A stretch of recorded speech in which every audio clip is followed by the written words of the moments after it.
Graça e paz da parte do Senhor. Amém. Graça e paz da parte do Senhor. Amém. Quantos entraram com as suas Bíblias? Quantos entraram com as suas Bíblias? Levante para que eu possa ver. Todos entraram?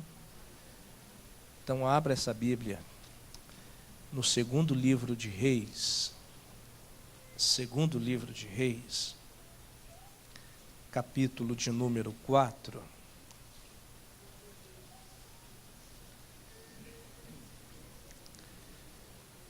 Nós vamos refletir apenas em 2 versos. Verso de número 3 e verso de número 6 do segundo livro de Reis.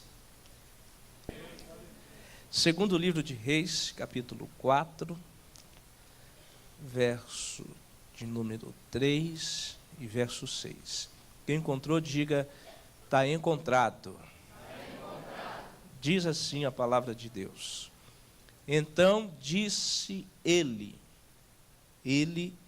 Eliseu, vai e pede emprestadas vasilhas a todos os teus vizinhos, vasilhas vazias e não poucas, vasilhas vazias e não, está bonitinho, mas pode melhorar, e não,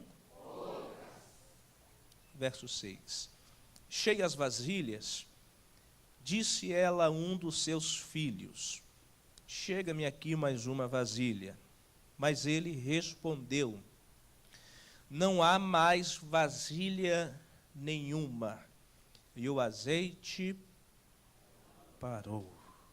Assentai-vos, por gentileza.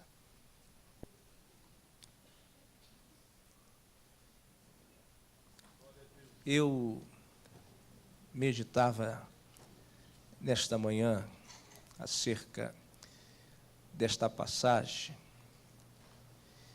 e o Senhor falava muito forte ao meu coração sobre acerca da vida humana, acerca do ser humano. Se pudéssemos fazer uma comparação ou até mesmo assemelhar o ser humano seria comparado e semelhado por diversas coisas e entre diversas maneiras. Entre uma espécie ou um objeto que se assemelha, que se compara muito ao ser humano, é uma roda gigante. Porque certa feita nós estamos na parte superior da vida e certa feita nós estamos na parte inferior. A vida do ser humano, ela é dividida por 2 partes.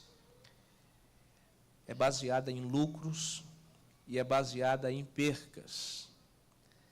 E existem percas que elas se tornam chocantes na nossa vida. Jamais a perca de um esposo é substituída pela vida de um filho. Jamais a perca de um filho é substituída pela vida de um esposo. Naquilo que nós chamamos de ciclo familiar, cada um exerce a sua ocupação. Uma prova cabal disso é a passagem que nós lemos aqui nesta noite, porque fala a respeito de uma viúva. E todas as vezes que você abrir esta Bíblia aqui e você encontrar o nome viúva na Bíblia, viúva é sinônimo de pobreza e é sinônimo de dependência. Esta viúva, ela era pobre e também era dependente. Esta mulher estava ainda se recuperando pela morte de seu esposo, em luto, dentro da sua casa, acredito que como uma boa doméstica, limpando o chão, lavando os pratos na pia, quando ela escuta alguém batendo na porta de sua casa, quando ela abre a porta de sua casa e ela convida os visitantes a entrarem, os visitantes se assentam, olha para aquela viúva com os olhos cheios de lágrimas, acredito que disseram meus sentimentos pela morte do seu esposo, mas, porém, paga o que você nos deve. Esses visitantes, a Bíblia chama eles de credores. Quando eles disseram, paga o que você nos deve, aqueles credores mencionaram um pequeno trecho de uma lei que diz em Levíticos, se um homem pegasse algo emprestado e desse um prazo para que essa dívida fosse paga, e se essa dívida não fosse paga, o credor tinha todo o direito de entrar dentro da casa, levar os filhos para se tornarem escravos e pagarem essa dívida que foi feita. Os credores olharam para aquela viúva e disseram, paga o que você nos deve, porque senão nós vamos levar os seus 2 filhos para serem nossos escravos. Aí eu pergunto, esta mulher fez alguma dívida para que os credores viessem cobrá-la? O causador desta dívida foi nada mais, nada menos do que o seu esposo. E o esposo desta mulher foi nada mais, nada menos do que Obadias. Quem foi Obadias? Segundo a Bíblia, Obadias foi um mordomo. Ele trabalhava dentro da casa de Jezabel e Acabe. Volte à sua Bíblia, 4 páginas, no capítulo de 1 Reis, capítulo de 1 Reis, capítulo de número 18, verso de número 3, verso de número 4 e verso de número 5. Para você observar quem foi Obadias. Obadias foi mordomo na casa de Jezabel e Acabe, pastor Marcos, e o período em que ele foi mordomo foi o período em que Israel estava passando uma opressão espiritual. Por quê? Jezabel tinha vindo de Sidom, e quando ela veio de Sidom, ela trouxe as suas culturas, trouxe os seus deuses e implantou a sua religião em Israel. Todos os profetas que profetizassem, assim diz o Senhor dos Exércitos, esta mulher perseguia, colocava a cabeça dele numa guilhotina e decapitava. Ela era devota a um deus por nome de Baal, e nós bem sabemos que o nome Baal quer dizer Senhor. Ela estava exterminando todos os profetas que abriam a boca e profetizavam aquilo que Deus queria falar. O que nós chamamos de profetas quase entra em extinção. Só não entrou em extinção por causa de um simples mordomo. Espera aí, pastor Natan, O que esse mordomo fez? Esse mordomo, ele conseguiu reunir 100 profetas do Senhor e escondeu em 2 cisternas. Ele colocou 50 em uma cisterna, que era a semelhança de uma cova no chão, e ele pegou mais 50 e escondeu numa outra cisterna. Obadias disse para aqueles homens de Deus: vocês vão ficar aqui nessa cisterna, mas eu vou sustentá-los e mantê-los vivos em meio a essa perseguição. Quando Obadias volta para o palácio, ele se depara numa realidade a qual ele não vivia. Quem me ouve diz glória a Deus. Qual foi a realidade de Obadias? Obadias era pobre. Além de pobre, trabalhava dentro de uma casa e a remuneração dele era baixa. Hoje, uma pessoa que trabalha dentro de casa é chamada de diarista. Uma diarista não ganha mais do que R$70. R$70, o marido mal consegue sustentar o luxo da esposa.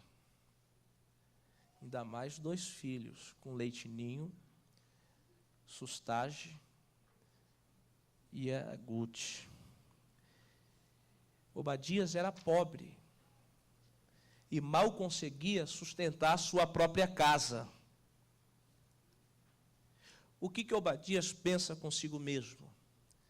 Condição financeira eu não tenho, mas, porém, uma boa reputação, isso não me falta.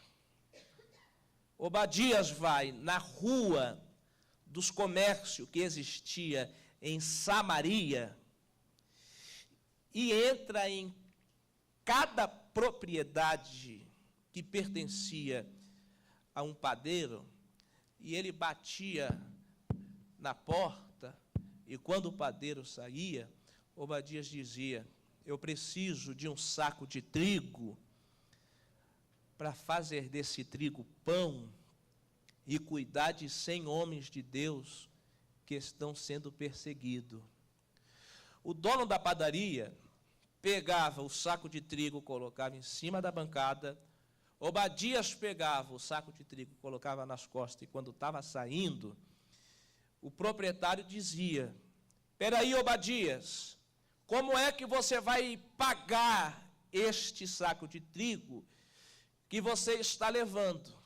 Eu acredito que Obadias, como resposta, disse: não sei a forma, não sei a maneira, não sei o jeito, mas uma coisa eu sei: a obra do Deus a quem eu sirvo, ela não pode parar.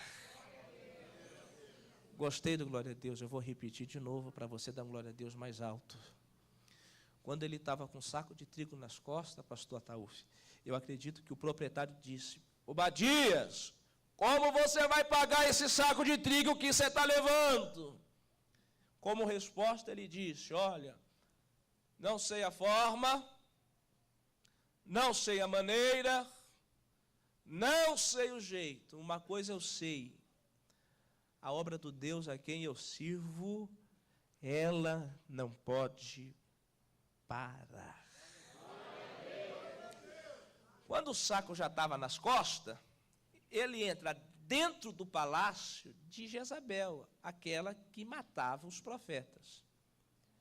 Ele vai na cozinha de Jezabel, pega o trigo, põe dentro de uma bacia, começa a bater, mistura o fermento, a massa incha, ele coloca no forno, o pão assa, ele tira o pão do forno, coloca em 2 cestos, aí ele vai em um cesto do lado direito, outro do lado esquerdo, ele para na primeira cisterna e grita: homens de Deus! Os profetas que estavam lá na cisterna respondem: Pois não, Obadias. Obadias diz: eu trouxe pão e eu trouxe água para vocês comer e para vocês beber. Eles jogavam e eles se alimentavam. Aí ele ia na segunda cisterna e gritava: homens de Deus, eu trouxe pão, eu trouxe água para vocês comerem e para vocês beberem. Eles comiam, bebiam. Espera aí, essa perseguição de Jezabel querendo matar os profetas durou apenas um mês, sim ou não? Um ano, sim ou não? 2 anos, não. 3 anos e 6 meses. Quantos anos eu falei? 3 anos e 6 meses. Pode ficar melhor. Quantos anos eu falei? 3 anos e 6 meses. Agora imagina, se tivesse ali entre os 100, 10 gordinhos. Eu conheço a mim. Eu como de manhã, eu como à tarde, e como à noite, e quando tenho fome ainda como de madrugada. Imagina, Obadias indo cada dia, em cada comércio diferente, pedindo trigo para sustentar 100 homens, comendo de manhã, à tarde e à noite. Observe, é que para Jezabel e Acabe, os profetas estavam,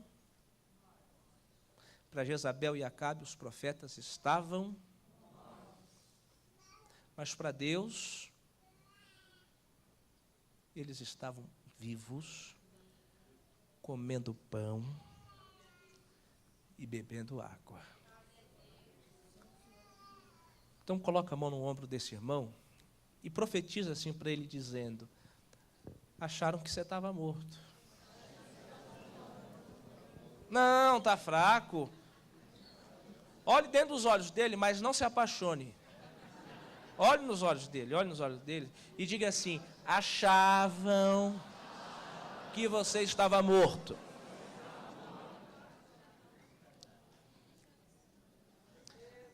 Deixa eu te explicar. É por isso que às vezes você não entende quando Deus pega você e te coloca num lugar afastado, onde você não é visto, não é lembrado e é esquecido. Está entendendo o que Deus está dizendo? É que enquanto você estiver por detrás das cortinas espirituais, morto para muitos, mas vivo para Deus, Deus não vai deixar faltar o pão. Tem gente que está perdendo a oportunidade de levantar as 2 mãos e dar glória. Enquanto você estiver por detrás destas cortinas espirituais, e muita gente dizendo que você morreu, que você estava morto, e que até já decretaram a sua morte, Jesus está dizendo: estou te levando pão, estou te levando água, e não estou deixando faltar nada na tua vida.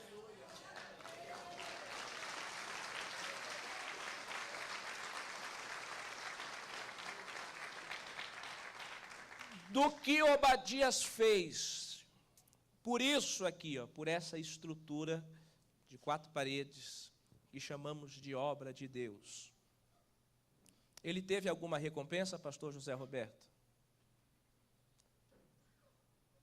Nenhuma. Ou melhor, sabe qual foi a recompensa do que Obadias fez pela obra de Deus? Morte. Sabe como que Obadias morreu? Se desgastando por aquilo que chamamos de obra de Deus. É por isso que para muita gente a obra de Deus ela é injusta. Obra de Deus não é injusta. Obra de Deus, ela é justa. Pastor Natan, o que é obra de Deus mesmo? Obra de Deus é você fazer algo pela vida desse irmão que está aí ao seu lado, sendo que você quisesse que fizesse a mesma